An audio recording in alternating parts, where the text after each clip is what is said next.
There are tales of a man named Hornbeck who once lived in this area. Some say he was the tallest man they had ever seen and that he was built like an ox. Those few people who did know him were also some of the last to see him alive. In 1905, Hornbeck, along with a business partner, purchased a large herd of horses, which they planned to move to Prairie Creek. By 1906, the two reached the future site of the Big Eddy at the confluence of the Sundance Creek and the McLeod River. Grand Trunk Pacific survey crews had been through the area and had built a series of small cabins as well as a trading post. Fearing that their livestock would perish from exhaustion, both men decided to build a cabin at the site of the eddy.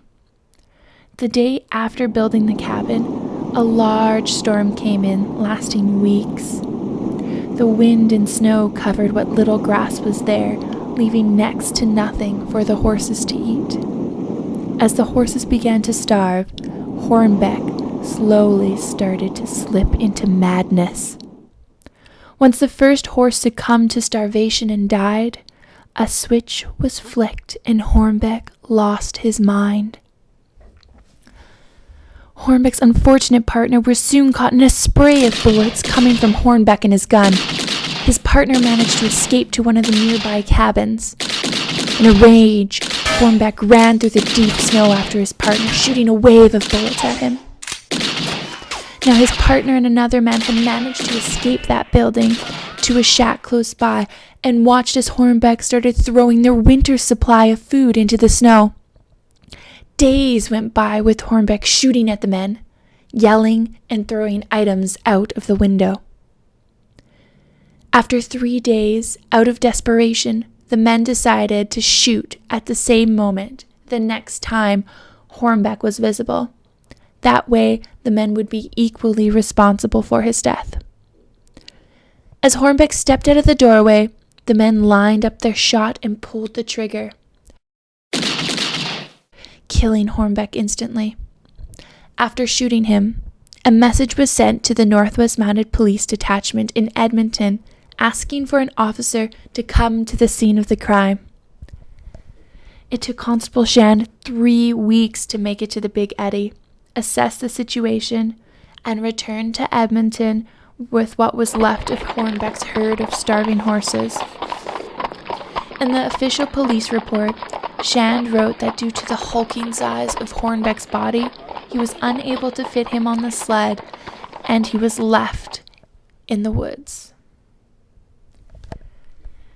Right from the start, the history of policing in Edson and area has been a varied and colorful one. Many tales from the first enforcers rival that of the famed OK Corral shootout and deal with lawbreakers just as infamous as Billy the Kid. These seldom heard stories lay deep within the pages of local newspapers and history books. Now let's start with some key topics about this presentation before I get into some interesting stories.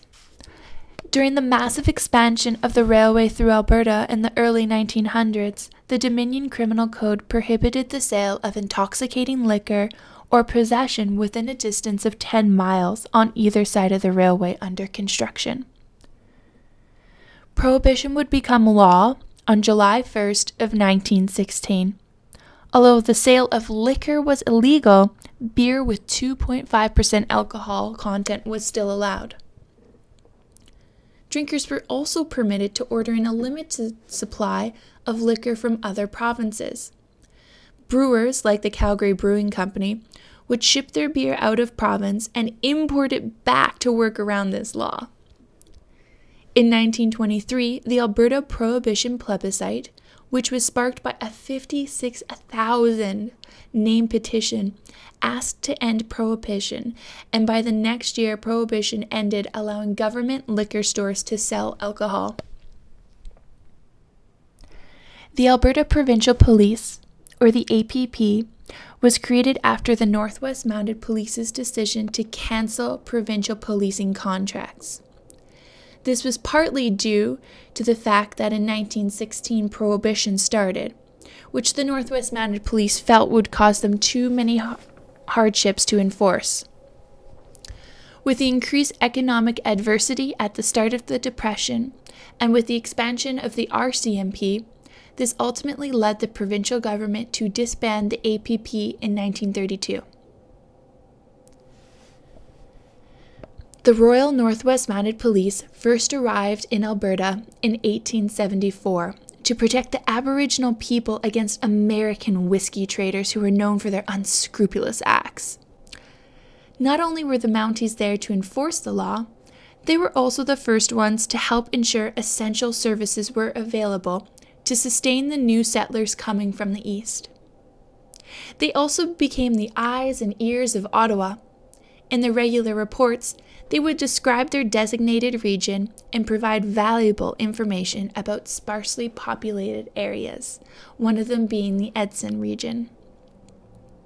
By 1905, the RNWMP signed a contract to patrol the newly formed province of Alberta.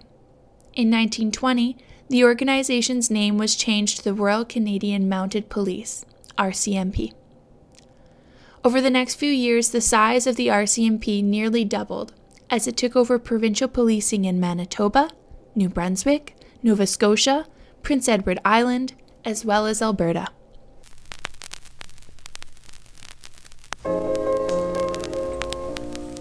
I'm Chief of Police of all Edson. I'm Chief of the Edson Police. I'm out reconnoitring for mashing or loitering or people disturbing the peace. I'm not one to trifle with triflers. I'm Chief of the Edson Police. I put you in jail, there you stay without bail, and I've ordered all gambling to cease. I'm Chief of Police of all Edson. Misdemeanors I will not condone. I've an eye like an eagle for what is illegal. My zeal for the law is well known. I would like to say that Edson's chief of police was as noble as this song suggests. However, it was not the case. In fact, the real enforcer for Edson was Inspector Lieutenant Charles Cumming Raven of the RNWNP. He was one of the very first members and served during the Northwest Rebellion in 1885. In 1892, he was involved in the last shootout of famed cow thief Almighty Voice at Duck Lake, Saskatchewan. The incident ended with Raven shot in the shoulder and Almighty Voice and his 2 accomplices dead. This altercation has since been made into the movie Dan Candy's Law starring Donald Sutherland.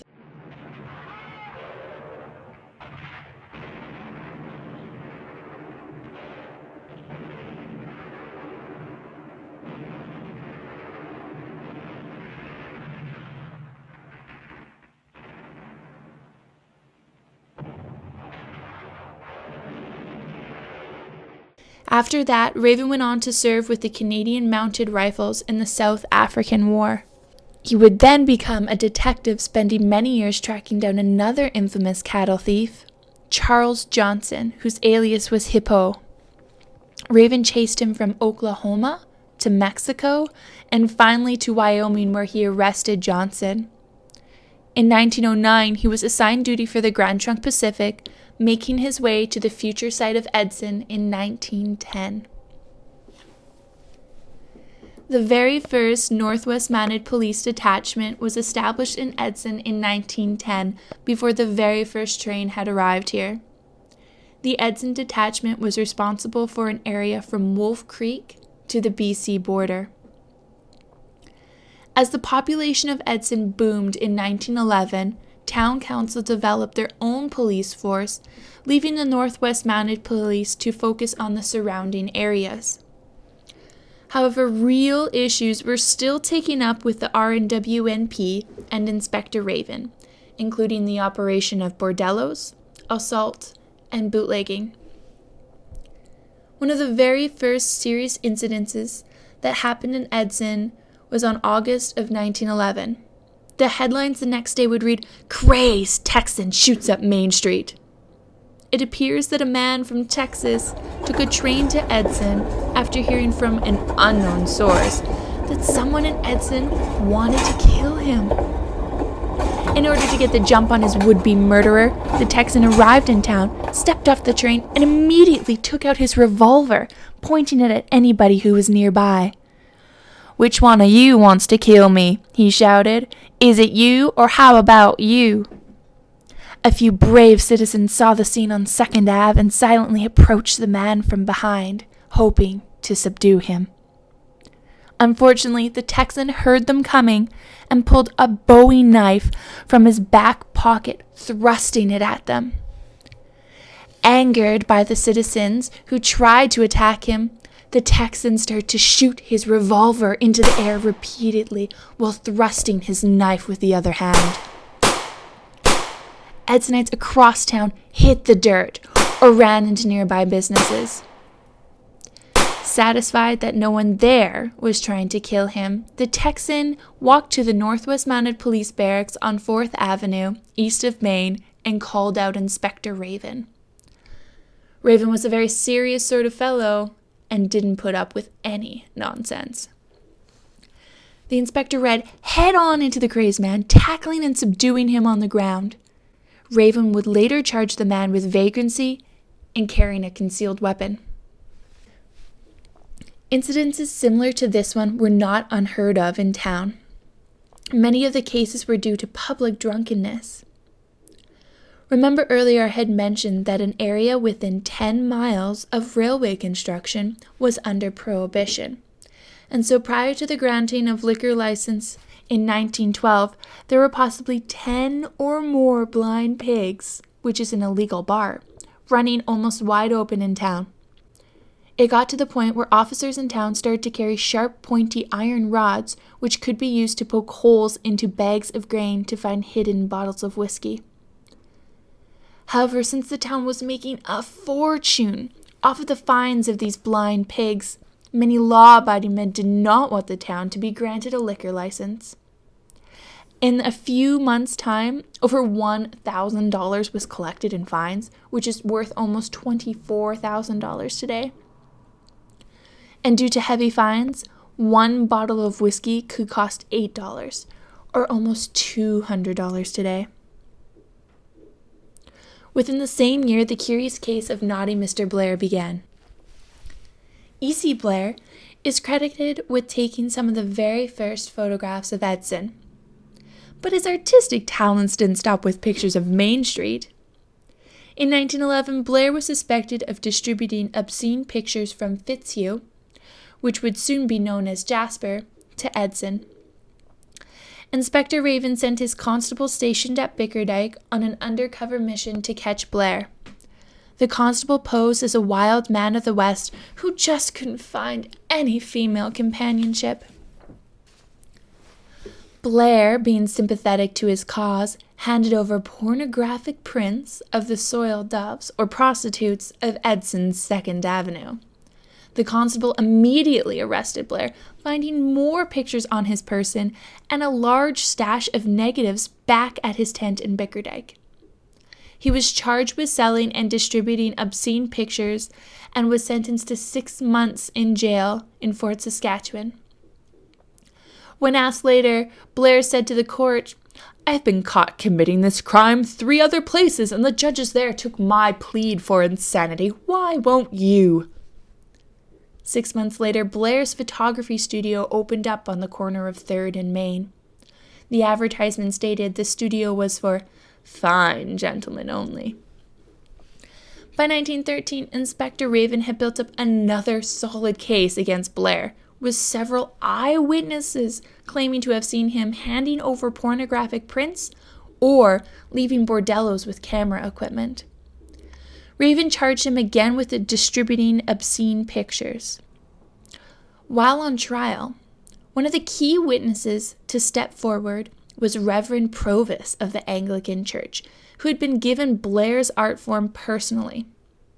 Although why it took the Reverend 4 months to come forward with the evidence is still unknown. The judge would later ask Blair if he had anything to say on his behalf. He yelled, "I am a Jew! I am the Jewish Messiah and Jesus Christ reincarnated!" This time, his plea for insanity was granted. By 1912, the people in Edson who patronized certain businesses could expect to be robbed, rolled, drugged, and doped. Human vultures of both sexes preyed on the citizens of town. Honest homesteaders chose to pass Edson in fears of the Wild West ways. May of 1912 was a critical turning point in the accountability of the Edson police force. I have two different accounts of the events that follow. First is from the perspective of Edson Chief of Police, and the second is from Inspector Raven. This information was gathered from various eyewitness accounts and the police reports, so much of this is in the words of the two men. Now this is Chief of Police Mr. Wilson. As I walked down the boardwalk patrolling Edson's Main Street, I noticed local man Mr. Eder tipping his hat to Mrs. Adler. As Adler is an honest married woman, I stepped in to intervene before her innocence was lost. So many men prey on these frontier women, and it is my job to ensure their safety. I walked to Eder and kindly asked him to walk with me to town hall for questioning. He agreed, and as we walked, we approached Mrs. Adler, who was at the Creamery Cafe. An officer of the law has to ensure he has both sides of the story, so I asked Adler if she knew Eder. She told me that he was a boarder at her house, and she knew him quite well. However, I felt that this answer was coerced by Eder's presence, and that he was being flirtatious with Adler at the cafe. His actions were not acceptable in a public place, so I took my baton out and clubbed him in the head several times to subdue his nature. I took him to jail. However, within moments he was released on $10 bail. He tried to convince the mayor that I was not suitable for my position. However, the mayor is a just and honorable man and would not listen to the ramblings of Eder. But Eder was persistent, and so he approached Inspector Raven to have me arrested. Well, news does travel fast in this town, and as I was walking past the Idle Hour Theatre with my brother Constable Wilson, we were attacked by a mob of people. We soon pulled our revolvers out in order to clear the street and protect ourselves. A riot soon ensued, and I was caught in the middle trying to keep the peace. My brother and I almost had the situation under control when Raven came and arrested us. These are Raven's accounts of the events. As I sat at my desk completing my district report, a few concerned citizens ran into the barracks, led by local trainman Mr. Eder.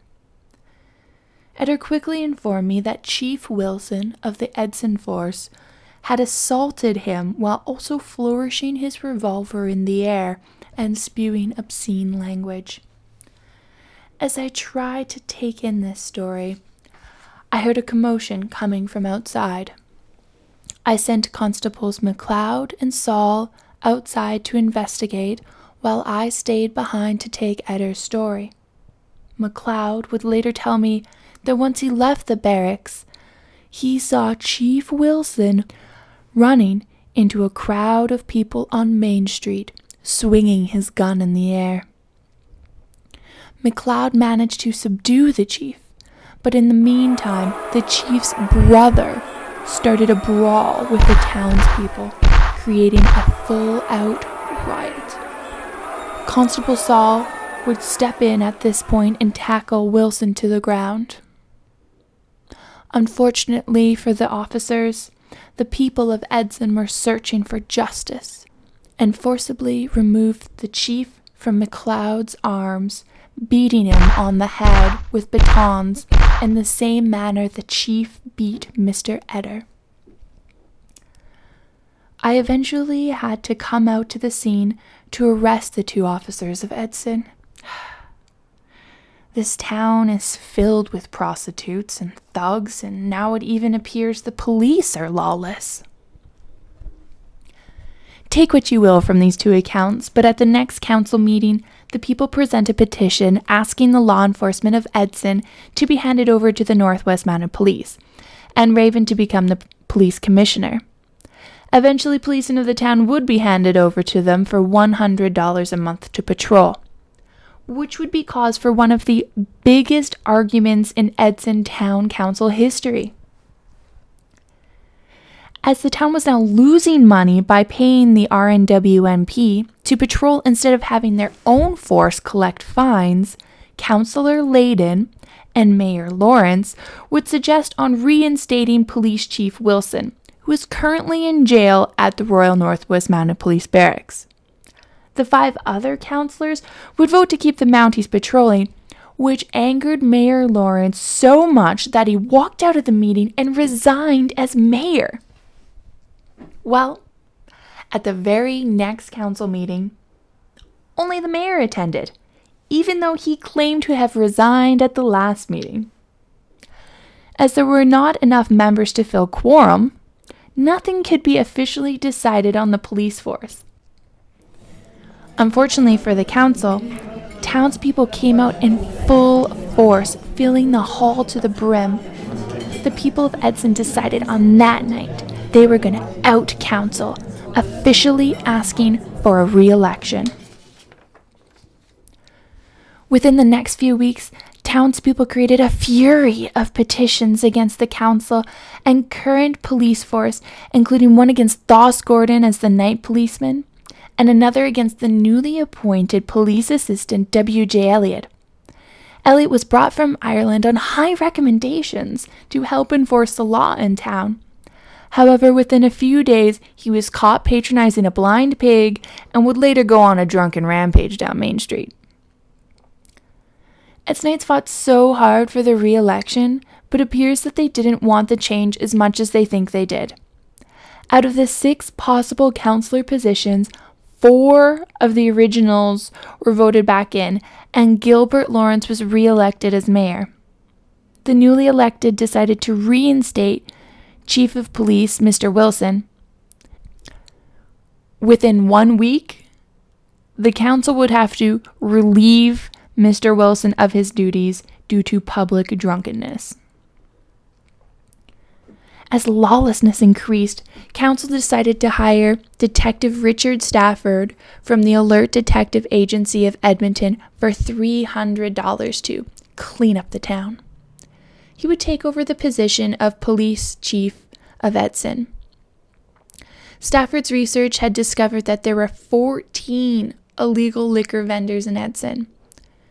On February 13th, Stafford and his team waited until most of the blind pigs were in full swing before they commenced their raid. On the very first establishment, the Alberta House on 2nd Ave, the proprietor Frank Henry refused to open the door. In moments it was broken down, and inside was a large quantity of booze and 4 ladies of the night. The girls were quickly apprehended, loaded onto a wagon, and taken to jail. However, word spread fast throughout town, and a mob of people started to crowd Main Street. And eventually they freed the prostitutes from the wagon, and the ladies escaped into the woods. Stafford quickly left the Alberta House and ran to Main Street to try and calm the horde of people. Upon his arrival back to the Alberta House, he discovered the constable he had stationed there to watch the contraband was gone, along with all the liquor. Stafford was not fazed and continued the search to Cotton's restaurant next door. To ensure that no one escaped from their next target, a man was placed at each door. Once inside, Stafford found a secret room under a series of boxes. Inside was almost a wagon load of whiskey. 4 more soiled dubs were found within the secret room, who appeared to be imprisoned there. The Main Street mob that had saved the prostitutes earlier had now arrived at the Alberta House and convinced Frank Henry to resist arrest. Henry took out a revolver and threatened to shoot Detective Stafford. Stafford shot into the air as a warning, then he and his men wrestled Henry to the ground, bringing him to jail. By the afternoon of the following day, everyone who had been arrested got out on bail. Stafford's work had been for nothing. Then, in a strange turn of events, Inspector Raven arrested Detective Stafford for grievous harm from shooting a firearm when his warning bullet grazed Henry's hand at their standoff at the Alberta house. Rader would later put Frank Henry and his lady associates of the Alberta house on trial for the operation of a bordello and illegal sale of liquor. All were convicted, with Henry receiving 4 months hard labor in Lethbridge, while the ladies received a fine. A week after the raid, MC Rambo was appointed acting constable for the town. One morning, he walked to the police detachment to put on his uniform for duty. Upon his arrival to the building, he found the doors on the police department locked, and once inside, he discovered all the gear, including the uniforms, were gone. They never did find out who took the items. Later that month, Inspector Raven received a tip that one of the town constables was charging a protection fee for one or more of the prostitutes on 2nd Avenue. To cover his scheme, the constable told the chief that he was collecting fines from the prostitutes. He would give a portion of his protection fee to the town in lieu of a fine and kept the rest for himself. In the summer, several cases of lawlessness hit the newspaper. Peter Sampson, who was under arrest for assault, broke out of his cell. Sampson pulled a gas pipe loose from the wall and used it as a lever to burst open the door of his cell. A citizen then saw him making his escape through the back window of Town Hall. And before the police could be communicated with, Sampson had clear got away. He was followed during the night by a squad of police, and though he was cited 3 times, he managed to elude his pursuers into the nearby woods. Pool rooms in Edson started to become more and more dangerous to patronize. Men were found to be carrying billy clubs, suspected of being the ones stolen from the police detachment during card games. They felt it was necessary as a means to protect themselves in case something got out of control. Along with violent games, many men started to develop gambling addictions, gambling their earnings and sometimes the earnings of their employees away. One man was charged $100 for gambling away the wages of 3 of his employees of a nearby lumber camp. Some men started to patronize restaurants like the Palace instead of pool rooms to get their whiskey fix. Men were caught adding whiskey to their coffees as it was safer and cheaper than drinking at other establishments. At the same time, the outlaws of town had convinced pharmacist Mr. Collinson to give them an overfilled prescription of brandy. Mr. Collinson was later charged and given a fine. With all of the hard crimes happening around town, it is amazing to see such small acts of crime were still taken up with the police. On one occasion, livestock that was roaming the streets of Edson made the mistake of trampling Inspector Raven's garden.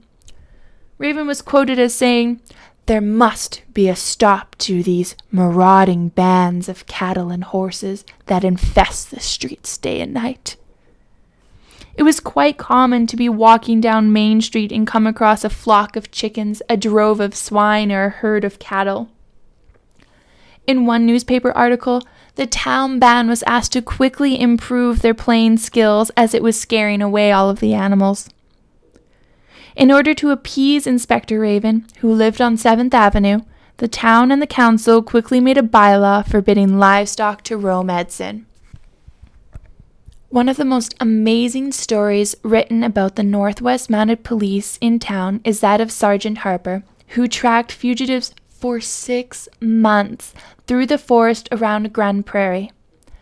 Sergeant Harper was sent out in early October of 1913 after there were reports that a Grand Prairie girl was believed to be abducted by Mr. Hunting. Sergeant Harper set out after the fugitives, taking with him provisions for a month. Months went by without any word of him, and eventually a Sergeant Anderson left Peace River Crossing for the purpose of finding his lost comrade. Upon arrival at Grand Prairie, he reported finding the guns that belonged to the Mountie up for sale in a local trading post. He thought that this indicated a tragedy which led him to round up a group of men to form a search party. 6 months after Harper left town, a Stony Plain Aboriginal man walked into the mounted police barracks in Edson with news of Harper. The Aboriginal man had been sent from Grand Cache by Sergeant Harper with a report that he had captured A. Hunting of Saskatoon Lake with the 16-year-old Grand Prairie girl in tow. In 1917, the Alberta Provincial Police took over policing of the district from the Northwest Mounted Police. Corporal McLean came to Edson as the first member of this detachment. His territory was from the BC border east to Edmonton, as well as the Coal Branch. He was often quoted as saying that the enforcement was spread very thin. After an article in 1917 claimed that there was lots of liquor on the branch, Corporal McLean from Edson, accompanied by an inspector from Edmonton, went down to the Alberta Coal Branch to stop bootlegging in Edson at its source.